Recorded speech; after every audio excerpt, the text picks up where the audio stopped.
Hey, what's going on, guys? This is the Pack Fantasy Football League podcast. Great to be with you guys as we are in the semifinals of the fantasy playoffs. And I thought it was perfectly fitting to bring my brother, just a great friend and a great rival, Craig Davidson, into the chat right here. Welcome, Craig. What up? What's going on, bro? What up, Uh, bro? we Nah. got a we got a really crazy matchup going on right now between you and Thomas. It's looking a little interesting for you. But first off, a big better luck next year, bro, to Jameson and unfortunately myself. Getting knocked out of the playoffs is not fun, but it's really cool to see the competition that's going on in this week's games. Let's start off with your game, bro. With you and Thomas. At first, it was looking a little grim for Thomas. His Zay Jones and the Jaguars didn't play that great on Thursday, but your team is struggling a bit right now. Yeah, bro. It's I got to rely on defense and the kicker, which is I've always said that's what wins you the championship is you have a solid kicking game, you have a solid defense. Usually you can, as long as your big play guys, your big score guys can produce, then Mhm. you have a pretty good chance. But yeah, I think right now, if I lose this, I'm going to kick myself from not drafting Derrick Henry and taking Dalvin Cook because of sentimentality. Because the year that I won it, he was the man. So yeah, it's this Dallas Philly game, man, is big because Thomas obviously has two playmakers going. Mhm. Um, I think it's gonna. I'm hoping, obviously, that because Gardner Minshew's starting, that they force him to throw the ball and they can get some turnovers because Dallas is really good about and probably the best linebacker in the game. It caused turnovers, but the run game's a little suspect. So I'm just hoping that they can score. I think if I can get one of those 20-point defensive performances, and then obviously just limit Devontae Smith because he's already had a huge catch. And Zeke, man, Zeke's that guy. I think that he could get 3 touchdowns, and they're all punching in from the 5 yard line. Mhm. And so the touchdown he had today already was that. Is like, dude, just don't put Zeke in. It was what I was telling myself. Give it to Tony Pollard. I don't care who scores. It's not Zeke. So yeah, Thomas is tough, man. I think looking at his team, he's got a really good lineup. And it's going to come. I think it's going to come down to the wire. I think it's really going to be what his two guys do right now compared to what my defense does, and then I just hope I'm not relying on my kicker to try to get me 15 points or something to win because that would be rough. But yeah, it's been quite the season, man. I think these last couple of games trying to squeak out. Obviously, I had the bye last week, and I would have got beat by everybody, but I think Jameson. So not a good time to not play good, but yeah, it's been a lot. Yeah, Yeah, sometimes you just gotta squeak out those victories, even if it's you just gotta beat the guy that you're facing that week. that's right. Is there a how much did Jalen Hurts not playing in this game factor? I see that you benched Miles Sanders. Is that the primary reason for benching Miles Sanders this game? Yeah, I just figure that they're gonna be forced to throw the ball, and I don't. I just think the way their offense kind of is set up is Jalen Hurts. Hey, see, is Jalen Hurts with his legs and obviously his arm makes. I think he opens up a lot of lanes for Miles Sanders to be able to do that. I just don't think they're going to do that. I think they're really going to key in on the run and hopefully get Gardner Minshew to throw the ball. So yeah, I benched him for that reason. I wanted to play McKinnon. I think because of what he's done the previous couple weeks, and obviously being a Chiefs fan, I've watched their games. I think he's Patrick Mahomes' primary target because he's an easy little dump off and he has speed. So I was like, I got to play him. I can't sit Nick Chubb. I got to play Dalvin Cook. So he was kind of the odd man out. And Yeah. yeah, without Jalen Hurts, that's why I played Dallas defense because originally I was going to play the Rams defense and they play Arizona with no Kyler Murray. And so I said, I'm just going to go with what's got me here. And this is a huge game, obviously, for Dallas. And so that was the big reason for that. Gotcha, gotcha. Yeah, Jarek McKinnon had an okay game. Maybe not a 30 burger like the last couple weeks, but still scored a touchdown. Your wide receivers really killing you this week so far. Juju and Adam Thielen not doing great. And Yeah. the Eagles are currently on the 1 yard line. It's fourth down and goal though, and they've been running Kenneth Gainwell trying to get up there, and Garner Minshew sneaks in for the touchdown. Wow. Yeah, so no Sanders touchdown, so doesn't sting you there. But Dallas defense did lose a point. But AJ Brown didn't score, so Yeah. that doesn't hurt you in that way as well. Yeah, this is going to be definitely very close. I'm curious to see how Leonard Fournette plays in the game tonight.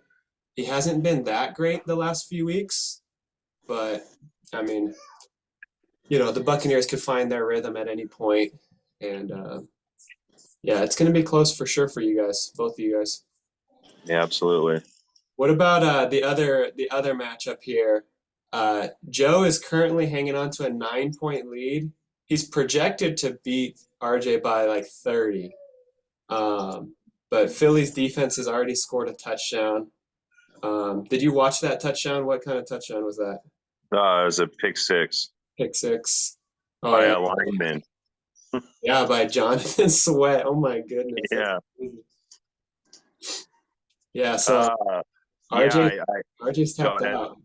RJ's tapped out, and Justin Fields kind of got him into the playoffs, and then laid a dud here for him in the semifinals, unfortunately. Yeah, I think with that one,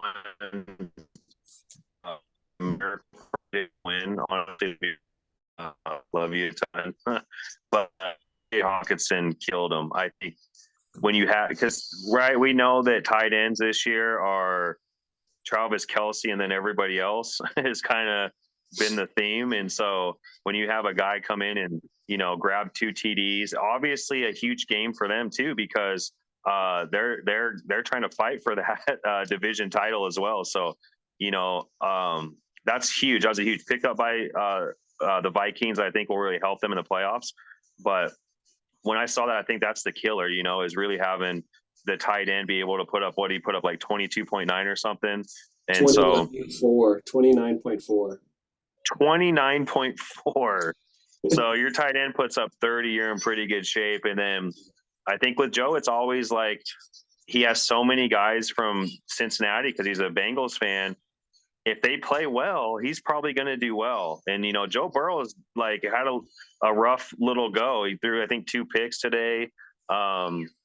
But they played well, and I think it was, salute to you and your Patriots. Like they fought, man. They came back. They were looking like they were going to come back and win that game, and they were getting beat 22-0 at one point.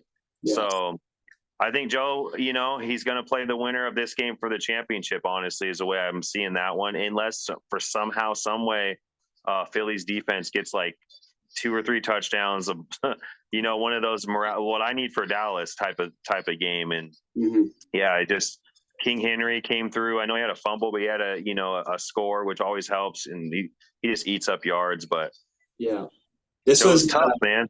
Yeah, Joe's real tough. This is actually Derrick Henry's first time not rushing for 200 yards against the Texans in like 3+ years. That's crazy. But still got it done, 17 points. Yeah, like you said, Hawkinson scoring 29 and RJ's tight end giving him a fat 0. He got hurt. Just not. Oh, did he? Yeah. He got hurt. Yeah, it's not the recipe for success. It stings, but yeah, Philly's defense can score a couple touchdowns, and you need Waddle and Godwin to basically do nothing. Yeah, it's going to be very tough for RJ to win this one.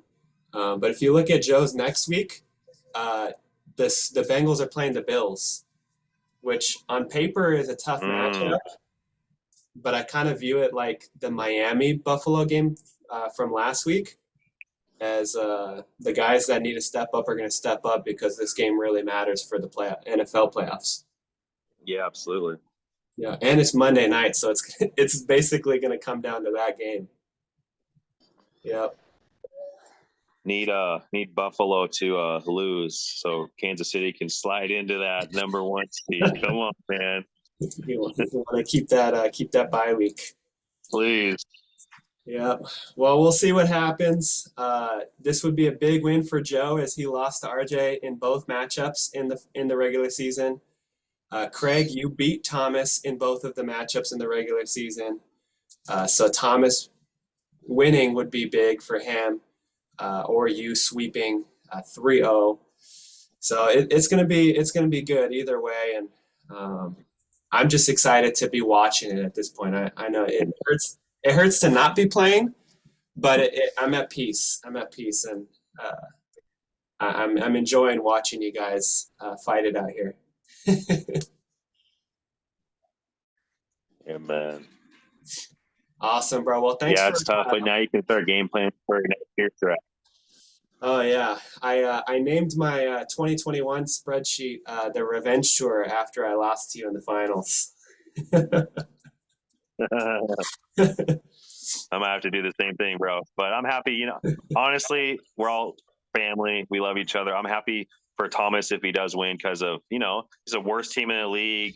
Fights back, has a good year last year. And now look, I mean, this guy is legit contender to win it all. I mean, that's what I like about this year. I think all 6 teams, I know Jamison had his guys just played the worst football when it mattered most, but I think all 6 teams are really anybody could have went all the way. I think all the teams were evenly matched, and so it's been a fun year. You know what I mean? I think everybody that's owning a team is into it, and I think that's cool to know. Like, hey, the waiver wire, like it's not even worth getting anybody because you know what I mean. Like people are on it, so It was so thin this year. Yeah, it's been a good year. Yeah, we'll need some we'll need some off-season podcast episodes on drafting. But I think other than that, all of our managers did very well. We need to. We also need to rally and get our commissioner to make it a full PPR league. But that might just be my own personal opinion there. half the people don't even know what full PPR is, bro. Amen. Awesome. Well, thanks for being the first guest of the Pack Fantasy Football podcast. Definitely looking forward to having you on more and having some more guests and just having fun with it. This is unedited. It's just awesome. We just go with it, and it's definitely great to talk with you guys and chat about what's going on in the league. Absolutely, bro. Thanks for having me. Thanks for having Jaden over here. Come on, Jaden. I love you, bro. I'm gonna watch. I'm going back to watching this Dallas Philly game, and we don't do fingers crossed in the kingdom, but prayers are being thrown up to God about this one. Yep, absolutely. Awesome. Well, I'll see you guys in the next episode. Keep grinding, keep competing, and I hope life is going better than your fantasy team. Amen.